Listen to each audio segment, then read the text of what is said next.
الحمد لله الذي أنزل على عبده الكتاب ولم يجعل له عوجا قيما لينذر بأسا شديدا من لدنه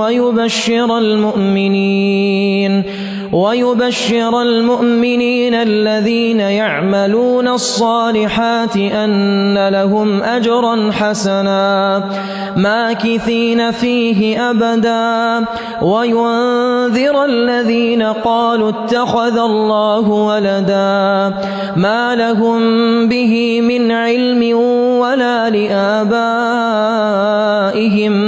كبرت كلمة تخرج من أفواههم إن يقولون إلا كذبا فلعلك باخع نفسك على آثارهم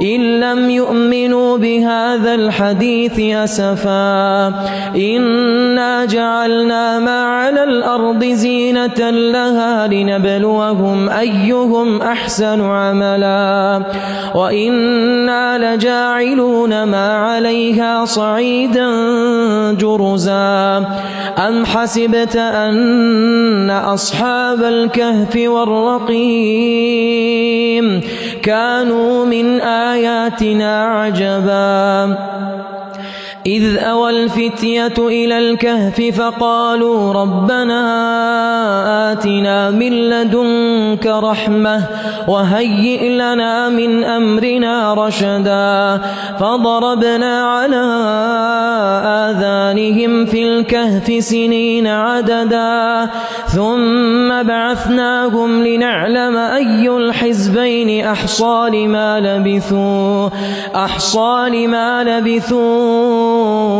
أمدا نحن نقص عليك نبأهم بالحق إنهم فتية آمنوا بربهم وزدناهم هدى وربطنا على قلوبهم إذ قاموا فقالوا ربنا رب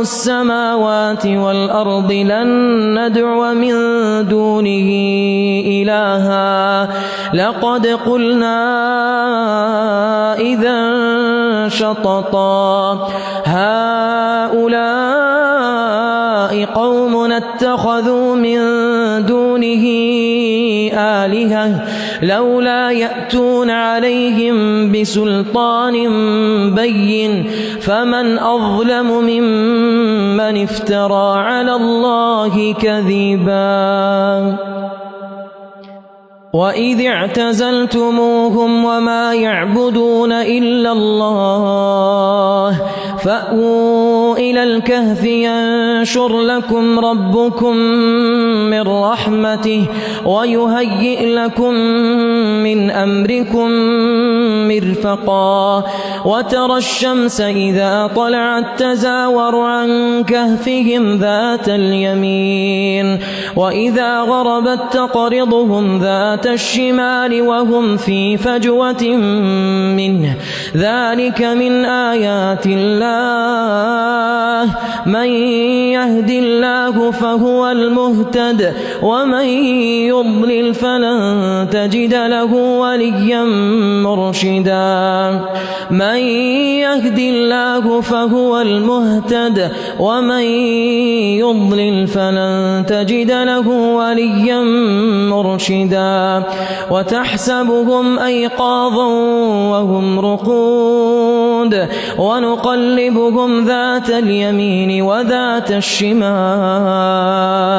وكلبهم باسط ذراعيه بالوصيد لو اطلعت عليهم لوليت منهم فرارا ولملئت منهم رعبا وكذلك بعثناهم ليتساءلوا بينهم قال قائل قائل منهم كم لبثتم قالوا لبثنا يوما أو بعض يوم قالوا ربكم أعلم بما لبثتم فابعثوا أحدكم بورقكم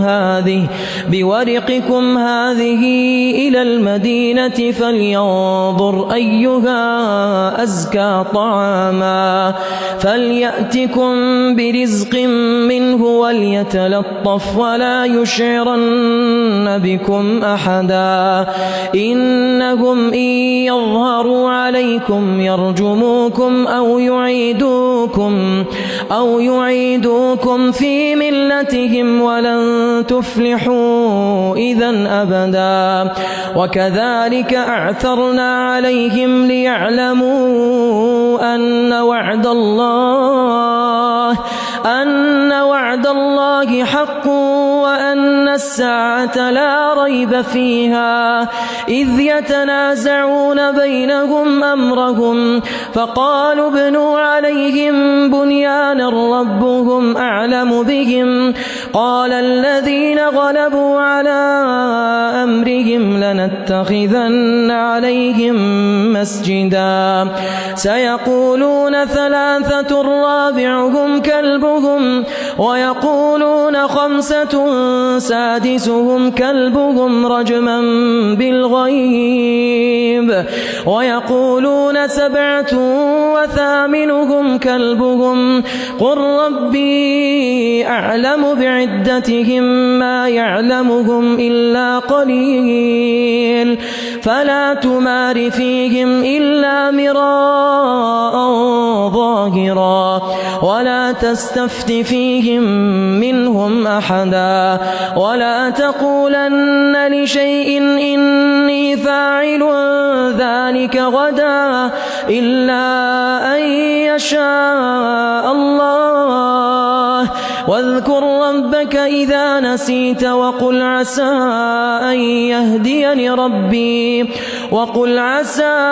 أن يهديني ربي لأقرب من هذا رشدا ولبثوا في كهفهم 300 سنين وازدادوا 9 قل الله أعلم بما لبثوا له غيب السماوات والأرض أبصر به وأسمع ما لهم من دونه من ولي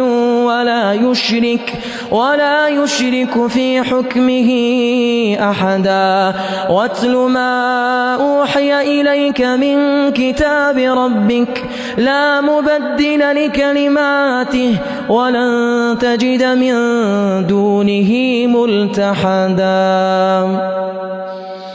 واصبر نفسك مع الذين يدعون ربهم بالغداة والعشي يريدون وجهه ولا تعد عيناك عنهم تريد زينة الحياة الدنيا ولا تطع من أغفلنا قلبه عن ذكرنا واتبع هواه وكان أمره فرطا وقل الحق من ربكم فمن شاء فليؤمن ومن شاء فليكفر إنا أعتدنا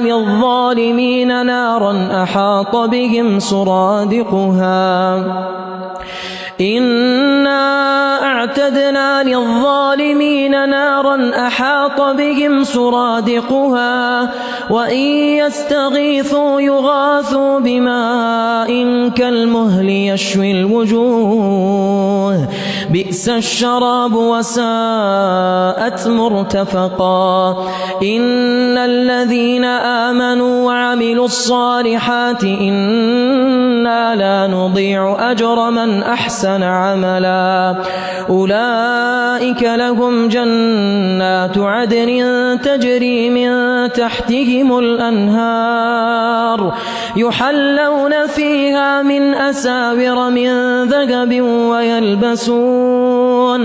ويلبسون ثيابا خضرا من سندس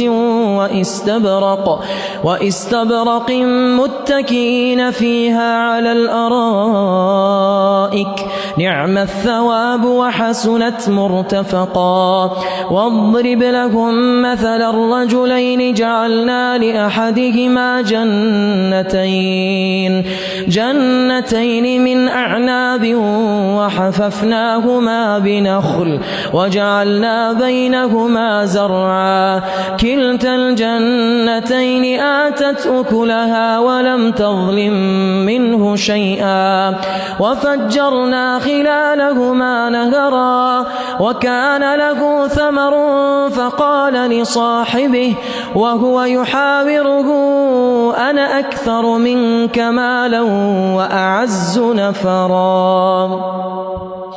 ودخل جنته وهو ظالم لنفسه قال ما أظن أن تبيد هذه أبدا وما أظن الساعة قائمة ولئن رددت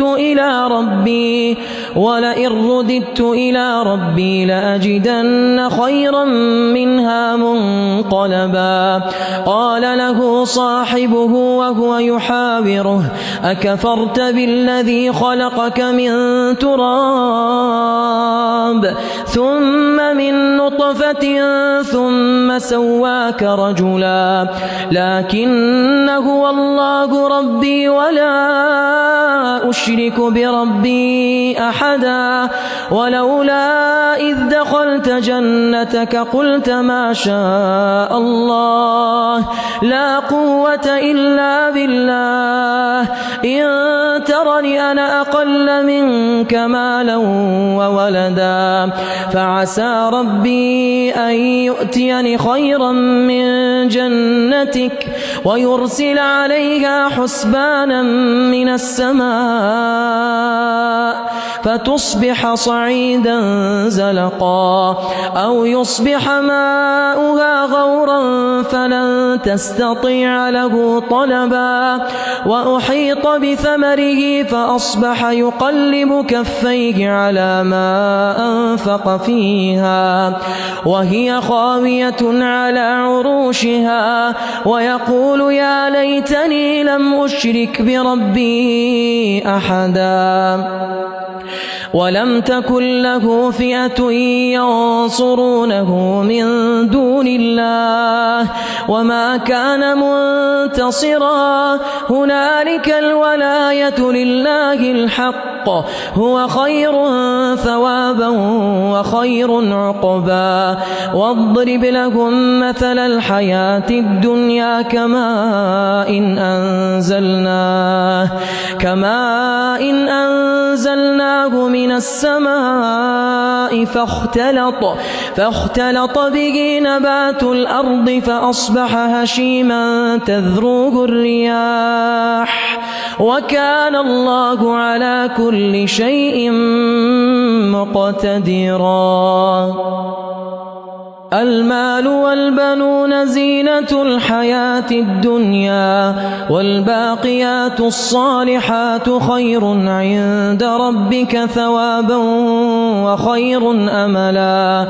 ويوم نسير الجبال وترى الأرض بارزة وحشرناهم فلم نغادر منهم أحدا وعرضوا على ربك صفا لقد جئتمونا كما خلقناكم أول مرة بل زعمتم أن لن نجعل لكم موعدا.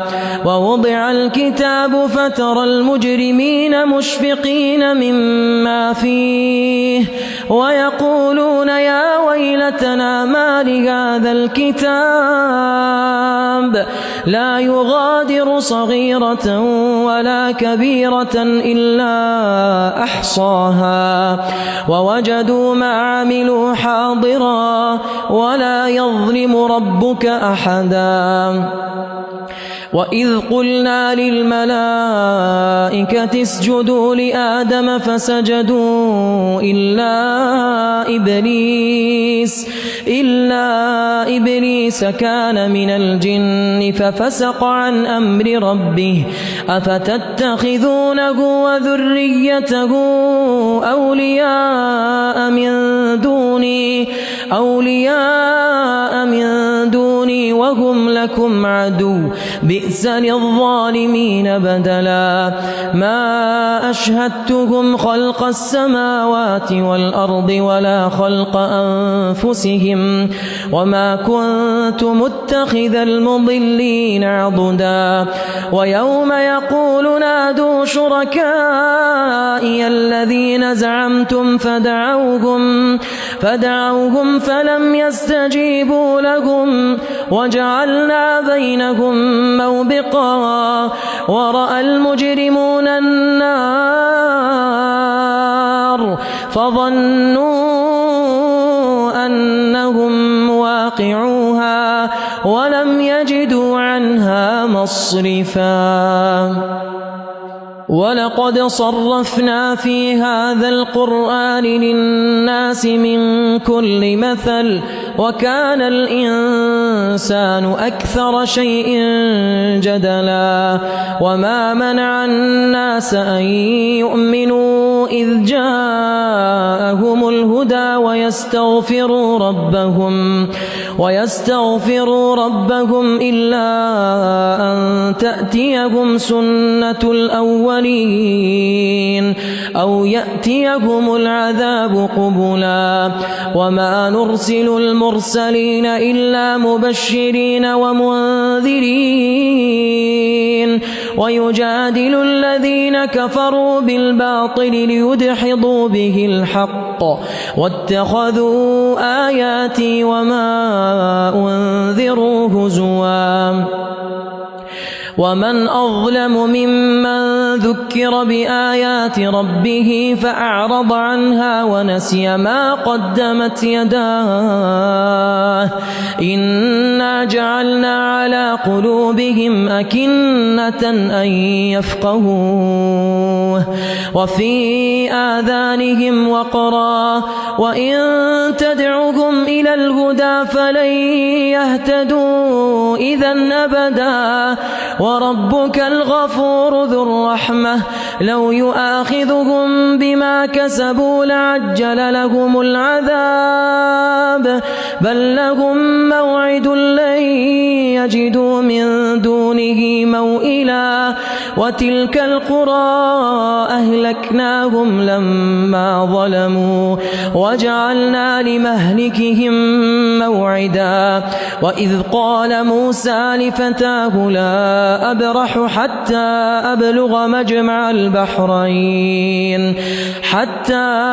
أبلغ مجمع البحرين أو أمضي حقبا فلما بلغا مجمع بينهما نسيا حوتهما فاتخذ سبيله في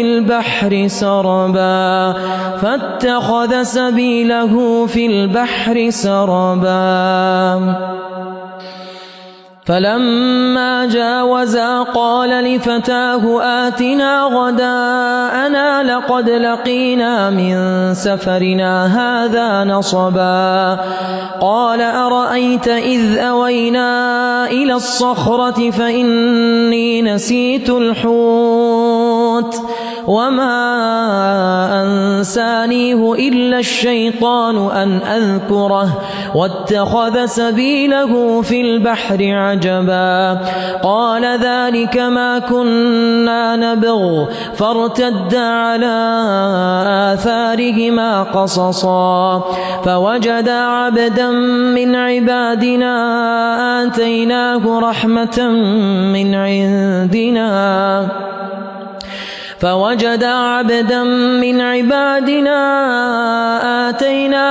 رحمة من عندنا وعلمناه من لدنا علما. قال له موسى هل أتبعك على أن تعلمني مما علمت رشدا؟ قال إنك لن تستطيع معي صبرا وكيف تصبر على ما لم تحط به خبرا؟ قال ستجدني إن شاء الله صابرا ولا أعصي لك أمرا. قال فإن اتبعتني فلا تسألني عن شيء حتى أحدث لك منه ذكرا. فانطلقا حتى إذا ركبا في السفينة خرقها قال أخرقتها لتغرق أهلها لقد جئت شيئا إمرا. قال ألم أقل إنك لن تستطيع معي صبرا؟ قال لا تؤاخذني بما نسيت ولا ترهقني من أمري عسرا. فانطلقا حتى إذا لقيا غلاما فقتله قال أقتلت نفسا زكية بغير نفس لقد جئت شيئا نكرا. قال ألم أقل لك إنك لن تستطيع معي صبرا؟ قال ألم أقل لك إنك لن تستطيع معي صبرا؟ قال إن سألتك عن شيء بعدها فلا تصاحبني قد بلغت من لدني عذرا. فانطلقا حتى إذا أتيا أهل قرية استطعما أهلها فأبوا أن يضيفوهما فوجدا فيها جدارا يريد أن ينقض فأقامه. قال لو شئت لاتخذت عليه أجرا. قال هذا فراق بيني وبينك سأنبئك بتأويل ما لم تستطع عليه صبرا. أما السفينة فكانت لمساكين يعملون في البحر فأردت أن أعيبها وكان وراءهم ملك يأخذ كل سفينة غصبا. وأما الغلام فكان أبواه مؤمنين فخشينا أن يرهقهما طغيانا وكفرا فأردنا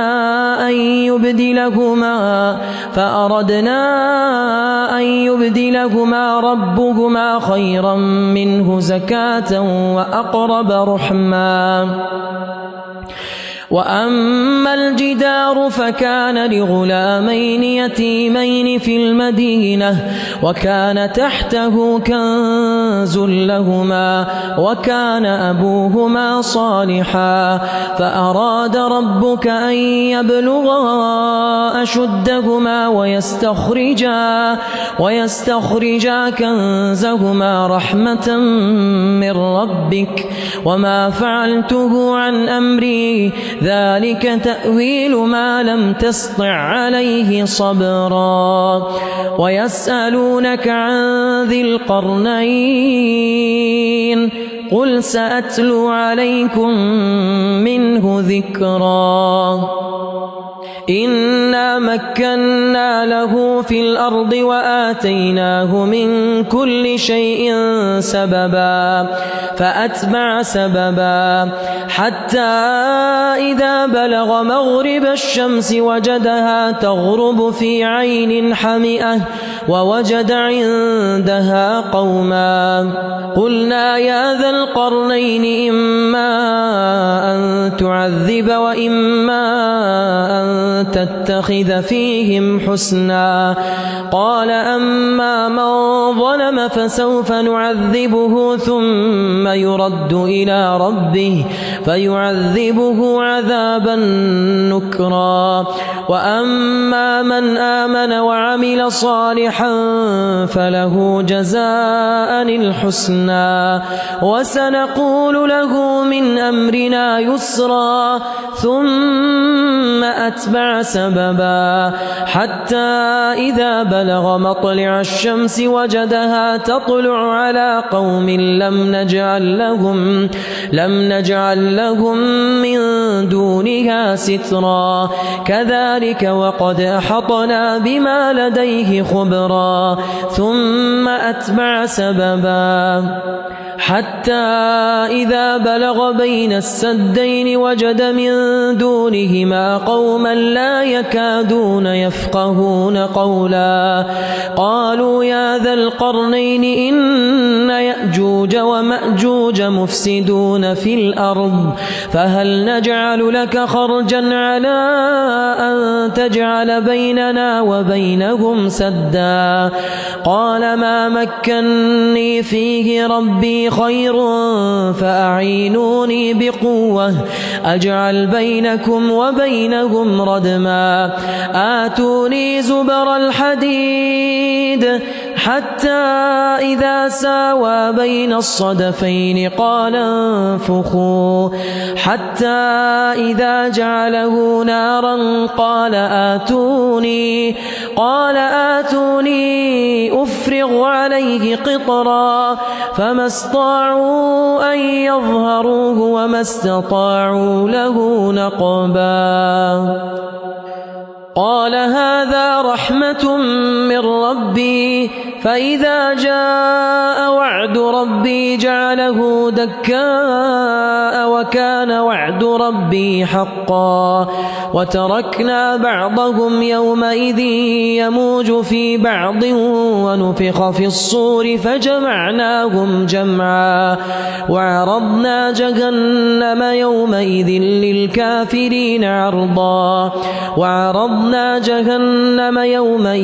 للكافرين عرضا الذين كانت أعينهم في غطاء عن ذكري وكانوا لا يستطيعون سمعا. أفحسب الذين كفروا أن يتخذوا عبادي من دوني أولياء إنا أعتدنا جهنم للكافرين نزلا. قل هل ننبئكم بالأخسرين أعمالا الذين ضل سعيهم في الحياة الدنيا وهم يحسبون أنهم يحسنون صنعا.